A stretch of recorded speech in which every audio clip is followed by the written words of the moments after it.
Take over week के इस हफ्ते के एपिसोड में आप सबका स्वागत है। हफ्ते भर की सारी बड़ी बड़ी टेक न्यूज़ को जानने के लिए वीडियो को आखिर तक ज़रूर देखिए। अगर वीडियो आपको अच्छा लगे तो वीडियो को लाइक कीजिए और चैनल को सब्सक्राइब कीजिए। उससे पहले चैनल पे आपका स्वागत है, मैं हूँ बायोस। तो चलो अब आते हैं मेन मुद्दे पे। आज की पहली खबर है रियलमी की ओर से। रियलमी ने ये बताया है कि जो ऐप्स इंडिया ने कुछ हफ्तों पहले बैन किए थे वो ऐप्स रियलमी के फ़ोन्स पर अब प्रीलोडेड नहीं आएंगे। आप सबको मालूम ही है कि इंडियन गवर्नमेंट ने कुछ ही हफ्तों पहले 59 चाइनीज ऐप्स को सिक्योरिटी की वजह से बैन किया है। इनमें से कुछ ऐप्स रियलमी के फ़ोन्स पर प्रीलोडेड आते हैं जिनको यूज़र्स अनइंस्टॉल भी नहीं कर पाते।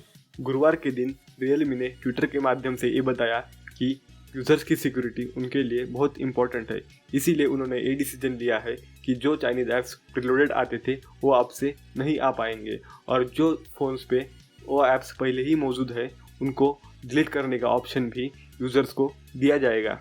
रियलमी 6 जो रियलमी का सबसे नया फ़ोन है जो कि शुक्रवार को भारत में लॉन्च किया गया है, उसमें एक भी बैन चाइनीज़ ऐप नहीं है, ऐसा रियलमी ने अपने फैंस को बताया है। इतना ही नहीं, अब से रियलमी के जो फ़ोन्स इंडिया में लॉन्च होंगे उसमें एक भी बैन चाइनीज़ ऐप नहीं आएगा। आजकल कुछ यूज़र्स रियलमी के फ़ोन में जो क्लीनअप स्टोरेज फीचर आता है जो कि चीता मोबाइल के द्वारा प्रोवाइड किया जाता है उसके बारे में कंप्लेंट कर रहे हैं, क्योंकि ये फीचर क्लीनअप मास्टर ऐप पे आधारित है जो कि 59 बैन ऐप्स की लिस्ट में है। इसीलिए यूज़र्स इसको डिलीट करने की मांग कर रहे हैं। इसी वजह से रियलमी ने कहा है कि वो ओवर द एयर एक अपडेट प्रोवाइड करेंगे जिसकी वजह से यूज़र्स इस ऐप को अनइंस्टॉल कर पाएंगे अपने डिवाइसेस में। लोडेड ऐप्स को अपने मोबाइल से रिमूव करने वाली रियलमी पहली कंपनी नहीं है और भी कुछ स्मार्टफोन मैन्युफैक्चरर्स ने ये फैसला लिया है। पोको जो शाओमी का सब ब्रांड है उसने अपने नए ही रिलीज हुए स्मार्टफोन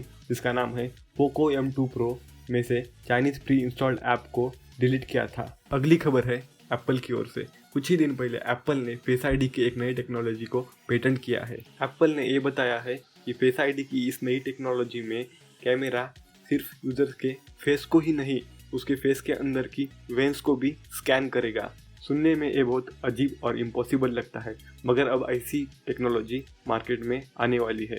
इसकी वजह से फेस आईडी की टेक्नोलॉजी में जो कमियां थी वो अब दूर होगी और फेस आईडी इम्प्रूव होगा और रिलायबल भी होगा। इससे पहले अगर कोई यूज़र अपने लुक को बदल ले तो फेस आईडी को उसको पहचानने में बहुत तकलीफ होती थी, मगर इस टेक्नोलॉजी की वजह से कोई भी यूज़र अगर अपना लुक बदले तो इसको कोई भी दिक्कत नहीं होगी, क्योंकि ये टेक्नोलॉजी में सिर्फ फेस को ही नहीं वो अपने अंदर के वेंस को भी स्कैन करता है। इसकी वजह से उसको यूज़र को पहचानने में आसानी होगी।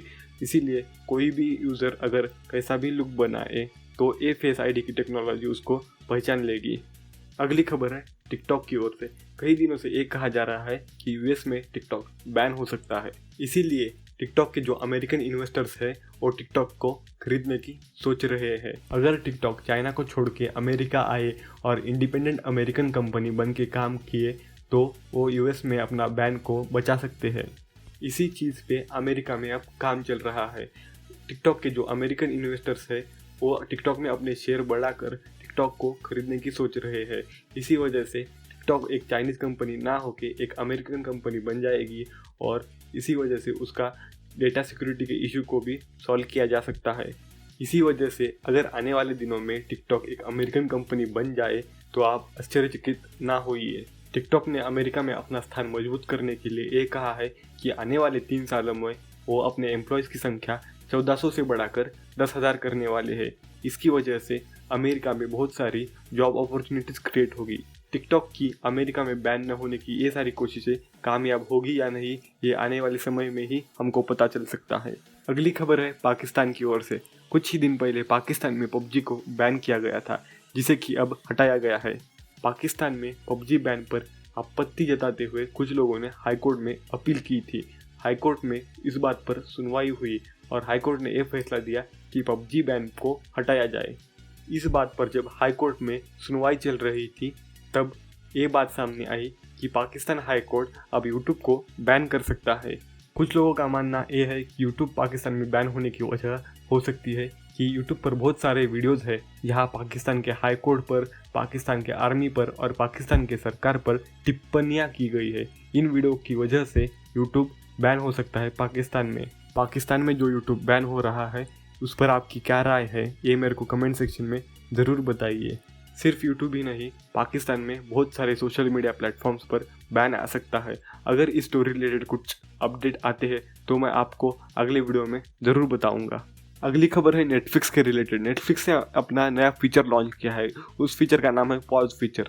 इस फीचर की मदद से आप अपना सब्सक्रिप्शन को पॉज कर सकते हैं।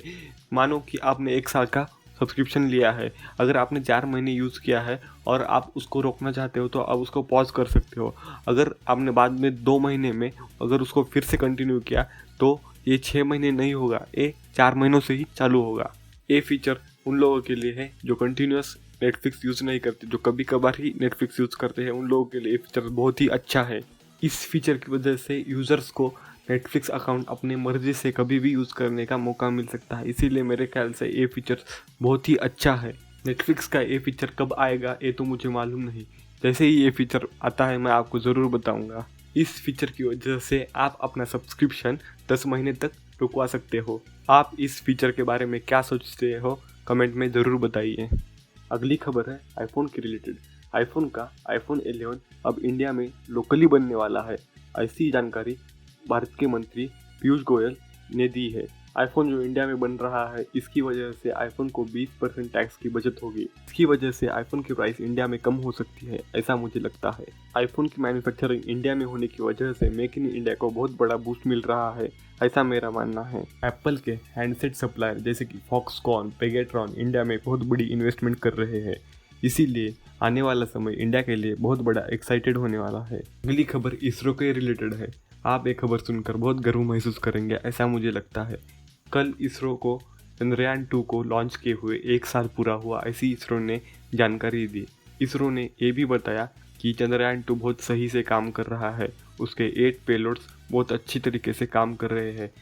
चंद्रयान 2 इस समय चांद के सरफेस का मैपिंग कर रहा है, ऐसी जानकारी इसरो ने दी है। इसी के साथ साथ इसरो ने चंद्रयान 3 की तैयारी शुरू की है, ये भी बताया। ये बात इंडिया के लिए बहुत गर्व महसूस करने वाली है। इस हफ्ते के टेक ओवर वीक के एपिसोड में बस इतना ही।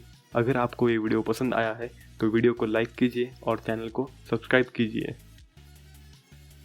ऐसे ही टेक के रिलेटेड दुनिया भर की खबरें मैं आपके लिए लाता रहूँगा। मिलते हैं अगले वीडियो में, तब तक के लिए बाय बाय।